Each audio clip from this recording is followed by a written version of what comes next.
नमस्कार दोस्तों, स्वागत है आपका हमारे चैनल हॉरर हाउस स्टूडियोज़ में। आज लेके आए हैं हम आपके लिए एक ऐसी कहानी जिसको सुनकर आप रोमांचित भी होंगे और डर भी लगेगा।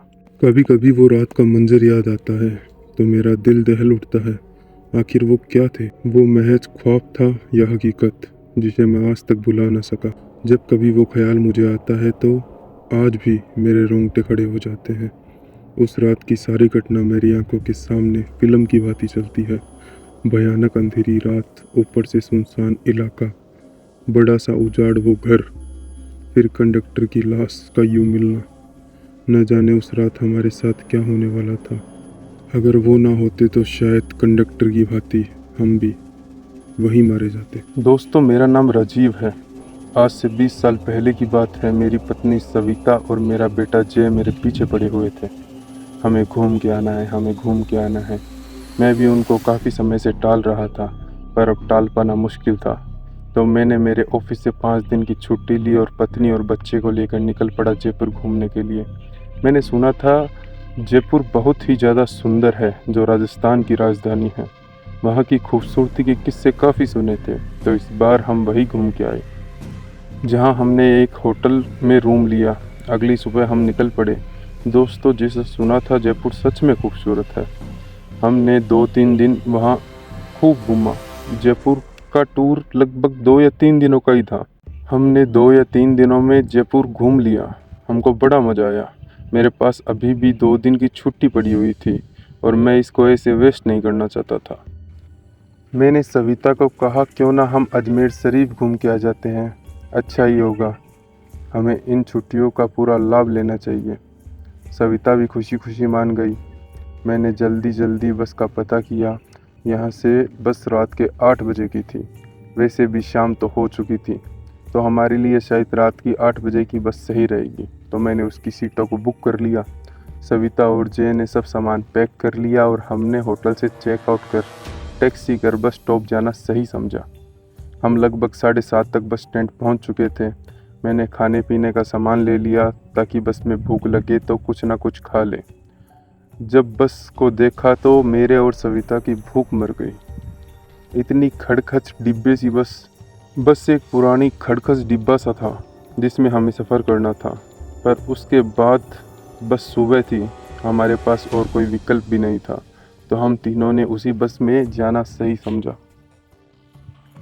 बस में ज़्यादा भीड़ नहीं थी, बस थोड़ा बहुत बुजुर्ग लोग बैठे हुए थे। हमारे जैसे फैमिली का ग्रुप बस हमारा था। बस अपने तय समय से 15 मिनट लेट चली। लगभग 8:15 पर वह जयपुर से चली और लगभग 2 घंटे बाद हम जंगल के एक सुनसान रास्ते पर चल रहे थे। रात काफ़ी हो चुकी थी। रोड पर इक्का दुक्का साधन दिख रहे थे। जंगल के बीच में रास्ता बहुत ज़्यादा टूटा फूटा था। जो बस की हालत थी उससे रास्ता कुछ ज़्यादा ही टूटा फूटा महसूस हो रहा था। जय तो सो गया, पर मैं और सविता रुक रुक के नींद के झटके ले रहे थे। मैं सोच रहा था, ये ड्राइवर बस को बड़ी तेज़ी से चला रहा है। अगर ये ऐसा ही बस को चलाएगा तो मुझे लगता है ये बस को कहीं ठोक देगा। आगे बैठे बुजुर्गों ने भी ड्राइवर को टोका और कहा, ओ बेटा जी, बस को थोड़ा धीरे चला लीजिए। ये सुन ड्राइवर ने बस को थोड़ा धीरे कर लिया। ज़्यादा नहीं, बस 3-4 मिनट तक। ड्राइवर ने फिर बस की गति बढ़ा दी। फिर एक बुजुर्ग व्यक्ति ने उसे टोका, ड्राइवर जी, बस को धीरे कर लीजिए। अब इस बार ड्राइवर बोला, ताऊ जी, ये जगह सही नहीं है। हम जितना जल्दी यहाँ से निकलेंगे उतना अच्छा है। आप मुझे अपने हिसाब से बस को चलाने दीजिए। ताऊ जी भी चुप हो गए और वहाँ बैठे लोगों ने फिर कोई ऑब्जेक्शन नहीं किया। बस तेज़ रफ्तार से आगे बढ़ रही थी कि तभी एक तेज़ आवाज़ आई और उसके साथ बस का संतुलन थोड़ा बिगड़ा। फिर ड्राइवर ने बस को रोक दिया। अब हम सब इस चीज़ से डर चुके थे। इतना खतरनाक इलाका, बस का रुकना, कहीं कुछ हो ना जाए। ड्राइवर ने अपनी टॉर्च जलाई, बस से नीचे उतरा और बस को चारों ओर से देखने लगा। कुछ देर मुआयना करने के बाद उसे पता चला कि बस के दोनों तरफ के टायर पंचर हो चुके हैं और बस में एक्स्ट्रा टायर भी नहीं है जिससे उसकी मरम्मत हो सके। अब क्या किया जाए। सभी सोच में पड़ गए। रेतीली अनजान जगह, अमावस की गहरी काली रात, जंगली जानवरों का डर, बस का यूं खराब हो जाना। सबके तो जैसे होश उड़ गए थे। अब क्या करें, क्या न करें, किसी के कुछ समझ नहीं आ रहा था। तभी कंडक्टर को थोड़ी दूर एक रोशनी दिखाई दी। उसने सबसे कहा, देखो वहाँ रोशनी है, अगर वहाँ हमें एक कमरा भी मिल जाए तो हम सब उसमें बैठकर रात भर निकाल सकते हैं। सब लोग कंडक्टर की बात से सहमत हुए और सब लोग उस रोशनी की तरफ चल दिए। जैसे ही रोशनी के नज़दीक सब पहुँचे, वहाँ एक पुराना खंडर घर सा दिखाई दिया जिसके अंदर लाइट जल रही थी। शायद वो मुसाफिर के रुकने की कोई जगह होगी। सब उस घर के दरवाजे के बाहर पहुंचे। ड्राइवर ने हिम्मत करके दरवाजे की सांकल को खटखटाया। एक बहुत ही बूढ़े व्यक्ति ने दरवाज़ा खोला। उन्होंने सिर पर एक बड़ी सी पगड़ी पहन रखी थी, गले में पुराने जमाने के आभूषण थे, कानों में कुंडल थे, ऊपर कुर्ता पहन रखा था, कमर में धोती थी, पैरों में पुराने जमाने के ऊंट की चमड़े से बनी मोचड़ी, हाथ में एक बड़ा सा लठ रख रखा था। वो और उनका पहनावा बहुत ही अजीब लग रहा था। तभी कंडक्टर ने बड़ी हिम्मत करके कहा, ताऊसा, बस पंचर हो गई है, हम सबको रात गुजारने के लिए आपकी कोठरी में थोड़ी सी जगह मिल सकती है। कोठरी के मालिक ने बोला, डरने की जरूरत नहीं है साहब, यहाँ भूले भटके लोग या मुसाफिर मदद मांगने ही आते हैं। मैं चौधरी सुमेर सिंह हूँ और मारी घरवाली धन्नो मुसाफिरों का ख्याल रखने में हमारी मदद करती है। आप सब लोग भीतर पधारिए, जो हम दोनों से बन पड़ेगा हम आपकी मदद करेंगे। कंडक्टर बोला, बहुत बहुत धन्यवाद ताऊसा, बड़ी मेहरबानी जी आपकी, जो इस अनजान जगह में आप हमारी मदद करने को राजी हो गए। चौधरी सुमेर सिंह बोले, हमें धन्यवाद की बात नहीं है जी, ये तो हमारा फ़र्ज है। मारे को बहुत खुशी हुई जो आप लोग मारे यहाँ पधारे। ये रहा मटका जिसमें पानी है, यहाँ आप सब पानी पी सकते हैं। हम सब ने वहाँ पानी पिया। फिर चौधरी ने हम सबको बैठाया और पातल दी और हम इन सबको खाना परोसा। महिला धन्नों के पास सो जाएगी, पुरुष मेरे पास सो जाएंगे। जल्द ही ये सब खाना खा लो, बाहर का कोई काम है तो निपटा लो, क्योंकि रात को 12 बजे के बाद मैं किसी को बाहर नहीं जाने दूंगा और मेरे से कोई नहीं पूछेगा कि इसका कारण क्या है। मैं पहले ही सबको इस चीज़ की चेतावनी दे देता हूँ। हम सब चौधरी जी की बात को सुने, पर हम क्या कर सकते थे, तो हमने उनकी बात में सहमति दिखाई। हम सब ने खाना खाया। चौधरी जी ने कहा, किसी को कोई बाहर का काम करना है तो कराओ, क्योंकि फिर मैं किवाड़ लगा दूंगा। रात को 12 बजे के बाद किसी को बाहर ना जाने दूंगा। हमने रात के 11 साढ़े 11 बजे तक सब काम कर लिया। हमें चौधरी सुमेर सिंह जी ने बिछौना और रजाई दे दी। कुछ लोगों के पास अपने सामान में रजाई वगैरह थी, जिन लोगों के पास नहीं थी उन्हें चौधरी जी ने दे दी। सविता और जय मेरे पास सो गया और सविता धन्नो जी के पास सो गई। लगभग 12 बजे के बाद न जाने कंडक्टर को क्या सूझी, उसने बीड़ी पीने की तलब लग गई।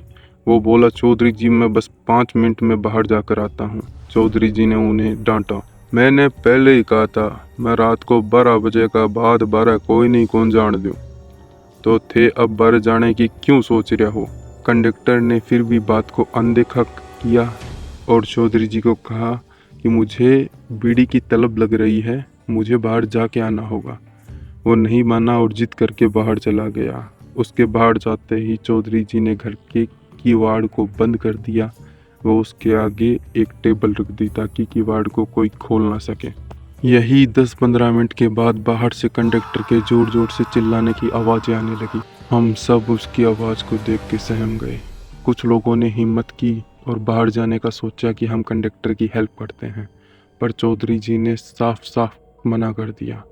चौधरी जी ने कहा, तुम्हें अपनी जान प्यारी ना सके, बाहर जो राक्षस से अगर तुम बाहर जाने की कोशिश करशो तो वो थाना मार देसी, और अगर वो भीतर आगो तो वो अठे लुगाई टावर कोई नहीं ना छोड़ेगो। इस चीज़ का सबको बोला गया तो सब उस बात से सहमत होकर वहीं रुक गए। कुछ पल कंडक्टर की आवाज़ आई, फिर माहौल शांत हो गया। पता नहीं कंडक्टर के साथ क्या हुआ था। चौधरी जी ने कहा सब सो जाइए। हमने सोने की कोशिश की और 10-15 मिनट में सबको नींद भी आ गई। जब हम सुबह जगे तो वहाँ का मंजर देखकर दंग रह गए। हम बस रेत पर लेटे हुए थे। वहाँ कोई पुराना घर नहीं था, केवल हम लोग रेत पर लेटे हुए थे और हमारा सामान हमारे पास पड़ा था। वहाँ 2 समाधियाँ बनी हुई थी, एक पर चौधरी सुमेर सिंह और दूसरी पर धन्नो लिखा हुआ था। हम सब ये देखकर हैरान हो गए कि आखिर रात को जो हुआ वो क्या था, क्या कोई ख्वाब था या हकीकत थी। हम सब इसी कश्मकश में लगे हुए थे, तभी वहाँ से एक चरवाहा गुजरा। उसने हम सबको देखा तो वह वहाँ आकर बोला, ओ साहब जी, आप सब लोग यहाँ क्या कर रहे हो? हमने उसे रात में बीती हुई सारी बात बता दी। चरवाहा ने कहा कि हाँ, आप लोग सही कह रहे हैं। यहाँ बहुत समय पहले एक सराया हुआ करता था जिसमें भटके हुए लोगों की हेल्प की जाती थी। उसकी रखवाली चौधरी सुमेर सिंह और उसकी पत्नी धन्नो किया करते थे और उन दोनों के स्वर्गवास के बाद आज भी उनकी आत्मा यहाँ भटकती है और वो मुसाफिरों की मदद करती है। इस इलाके में बहुत शैतानी आत्माएं हैं। अच्छा हुआ कि आप रात को यहाँ आ गए, क्योंकि आप रात को अगर बस में रहते या अगर आप रात को बस में रहने का सोचते तो शायद आप में से कोई जिंदा नहीं बचता। लेकिन चौधरी सुमेर सिंह जी और उनकी पत्नी धन्नो की आत्माएं अच्छी हैं, इसलिए उन लोगों ने आपकी मदद की और उनकी कब्र के पास और कोई शैतानी ताकत नहीं आ सकती थी, इसलिए उन्होंने आपको एक छलावा दिखाया जिसके अंदर आप पूरी रात निकाल गए। बताकर चरवाहा वहाँ से चला गया, लेकिन हमारे मुंह आंखें खुली की खुली रह गई। फिर हम सब ने अपना अपना सामान उठाया और बस की ओर आए। देखा तो कंडक्टर की लाश लहूलुहान पड़ी थी। उसके हाथ उसके शरीर से अलग हुए पड़े थे, एक टांग गायब थी, आंखें बाहर आई पड़ी थी। थोड़ी देर इंतजार करने के बाद वहाँ पुलिस की गाड़ी और एक बस आई जिससे हमने हमारे गंतव्य का रास्ता पूरा किया। कुछ दिन बाद में मैंने वहाँ की खबर सुनी तो हमें पता चला कि उस आदमी की मौत किसी जानवर से नहीं हुई थी, उसकी किसी ने हत्या की थी। पर इतनी रात को वहाँ हत्या करने के लिए कौन आएगा? और जो हमारे साथ हुआ, क्या वो सच था या कोई छलावा? तो दोस्तों, ये थी हमारी आज की कहानी। तो कहानी आपको कैसी लगी? अगर कहानी आपको अच्छी लगी तो हमारे चैनल को सब्सक्राइब कीजिए, वीडियो को लाइक कीजिए। हमें आपके सपोर्ट की बहुत बहुत बहुत ज़्यादा ज़रूरत है। तो मिलते हैं अगली कहानी में, तब तक के लिए टेक केयर।